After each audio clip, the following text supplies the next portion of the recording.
My dear students, Assalamu alaikum. I'm Pir Majid and welcome back. I'm having poem for you that's punishment in kindergarten.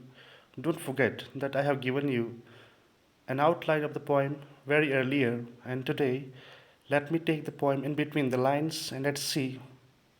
The poet's Kamla Das is of course with a serious message.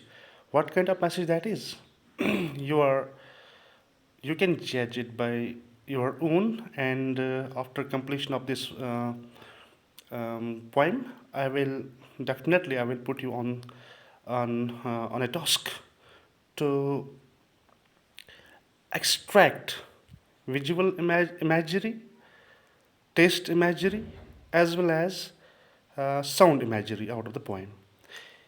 सो आपके लिए बहुत ही important है कि इसको बहुत अच्छे से जहन में रख लीजिएगा, और जो होमवर्क सोच के मैं आया हूँ उसको भी आखिरकार आप ये लोगों को फुलफिल करना है. Let's start. Today the world is a little more my own.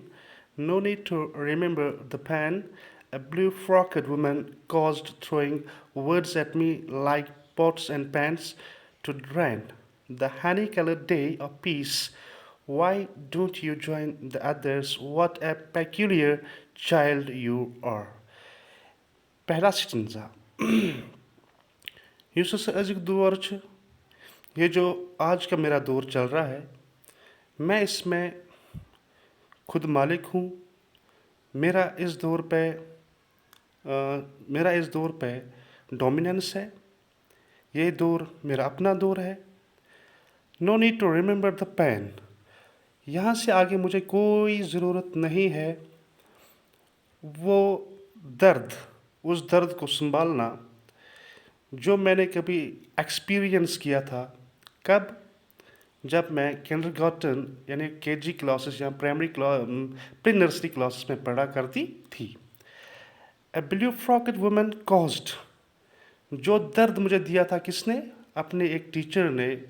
ये है यहाँ पे विजुअल इमेजरी. ये अपने टीचर को याद कर रही है, कमला दास. किस नाम से?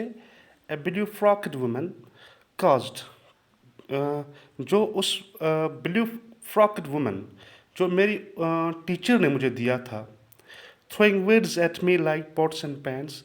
उसने जब काफ़ी जालिमाना वहशियाना तौर तरीक़ों से मेरे साथ बात की थी. कब? The honey colour day of peace. काफ़ी खुशगवार दिन, काफ़ी बेहतरीन माहौल था उस वो दिन जिस दिन हम कहाँ पे गए थे? पिकनिक गए थे. कहाँ गए थे ये पिकनिक? विक्टोरिया गार्डन्स में ये पिकनिक के लिए गए थे.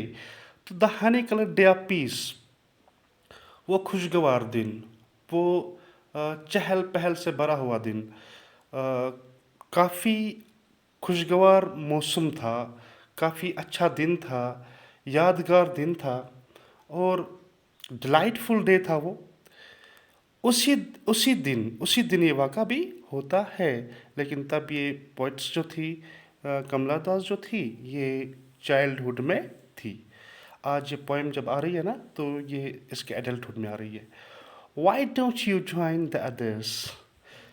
चे क्या बकिन बचन सत रोजित या चे क्या बकिन बचन सत बिहित. ये अमिस वनान पनुन कुस उस्ताद, चे क्या बकिन बचन सत बिहित, चे क्या कुनी जिन बिहित. What a peculiar child you are. अजीब बच्ची हो आप, अजीब शूर शख्स. ऑन द लान, अब देखिए, on the lawn in clusters sat my classmates sipping sugar cane. They turned and laughed. दूसरे लॉन में झुंड की सूरत में मेरे जो क्लासमेट्स थे, मेरे जो फेलोज थे, वो बैठे हुए थे. सिपिंग शुगर कैन, चूस रहे थे, गन्ने चूस रहे थे. दे टर्नड एंड लाफ्ड. जब उन बच्चों ने मेरी ओर देखा तो वो बहुत ज़ोर से हंस रहे थे, मुझ पे हंस रहे थे. Children are funny things, they laugh. अब बेटा यहाँ पे देख लीजिए, children are funny things they laugh. यानी यम जे तेल यहाँ पे अब एक्सपीरियंस आप कीजिए, ये एडल्टहुड में इस वक्त रिमार्क्स दे रही है कौन? वही बच्ची जिसके साथ ये वाक़ा तब हुआ था।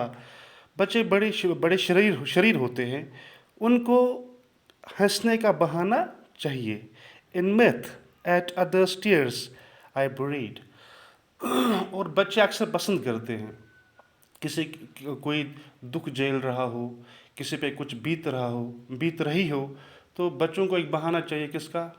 लुत्फ़ उठाने का, मज़ा उठाने का, मज़ा लूटने का। और ऐसे ही यहाँ पे एक बच्चे के साथ काफ़ी गलत हो रहा है, और वो वहाँ से जो बच्चे थे उसके सोलमेट्स थे, बैचमेट्स थे, स्कूलमेट्स थे, वो इस पर ज़ोर ज़ोर से हंस रहे थे।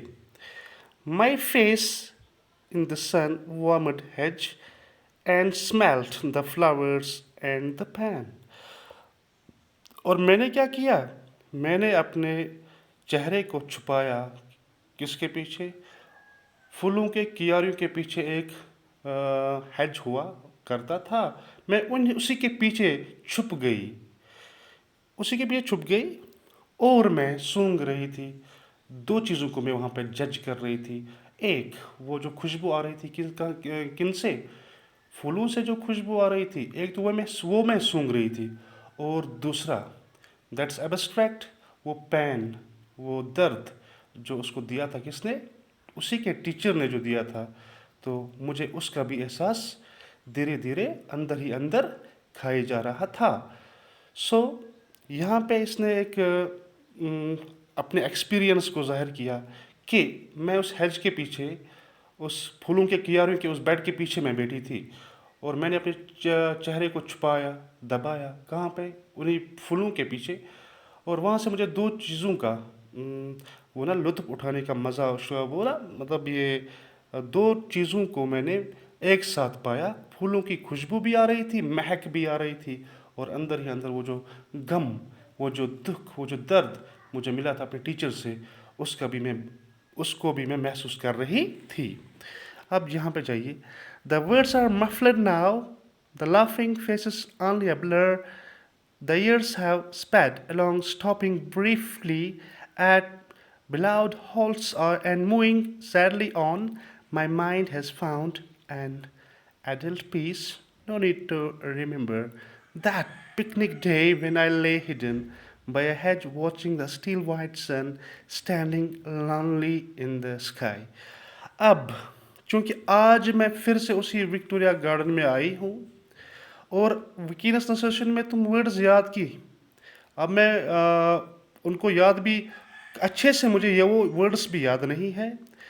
वो जो लाफिंग फेसेस थे, वो जो मेरे ऊपर कह कहे लगाने वाले थे, हंसने वाले थे, उनकी वो शक्ल सूरत थी, वो भी अब मुझे कुछ याद, अच्छे खासे तौर से याद नहीं है।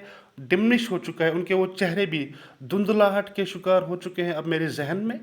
वीकनेस में तुम थी याद एवन की। The years have sped along, सालों साल बहुत तेज़ी से निकल गए, गुजर गए। Stopping briefly at blowed halls and moving, और अभी तक मुझे अपने उस बचपन के कुछ दौर, बचपन के कुछ वो बचपन का वो जो मैं चाइल्डहुड का वो जो पीरियड था, उसमें कुछ खुशगवार वाक़ात अभी भी मेरे जहन में घर कर रहे हैं। माई माइंड हैज़ फाउंड, जहन में घर कर लेना, अभी भी कुछ ऐसे इंसिडेंट्स हैं जो मेरे जहन में पल रहे हैं। And adult peace, no need to remember. आज चूँकि आज तो मैं जवान हो चुकी हूँ, अब कोई ज़रूरत नहीं है to remember that picnic day, कि मैं उसी दिन को फिर से याद करूँ। व्हेन आई ले हिडन बाय हेज, जब मैंने अपने आप को छुपाया था। ज़िल्लत जो मुझे मिली थी अपने टीचर की ओर से, उस ब्लू फ्रॉकेड वुमन की ओर से, तो फिर मुझे छुपना पड़ा था वो किसके पीछे? हेज के पीछे, ठीक। वॉचिंग द स्टील वाइट सन, और मैं घूर रही थी ज़ोर से चमकने वाले उस सूरज को। वहाँ आसमान पे कहीं वो अकेला बैठा था, चमक रहा था, और नीचे धरती पे कहीं मैं उन फूलों की क्यारियों के पीछे छुप रही थी, अकेली छुप रही थी। किससे? ज़िल्लत से। Standing lonely in the sky, वहाँ जो सूरज, आफताब अकेला अपने आप को जला रहा है, नीचे मैं जल रही थी उस ज़िल्लत से, उस वो जो बेइज्जती मुझे की गई थी उस दिन पे, तो नीचे वो मैं याद करके पछता रही थी।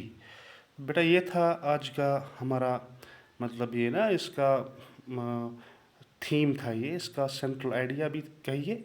और हमने वर्ड टू वर्ड, यहाँ वर्ड टू वर्ड मैं नहीं कहूँगा, स्टिंजा वाइज मैंने उसको एक्सप्लेन किया। अब देख लें, आपके लिए काम मैं यहाँ पे छोड़ के जाऊँगा।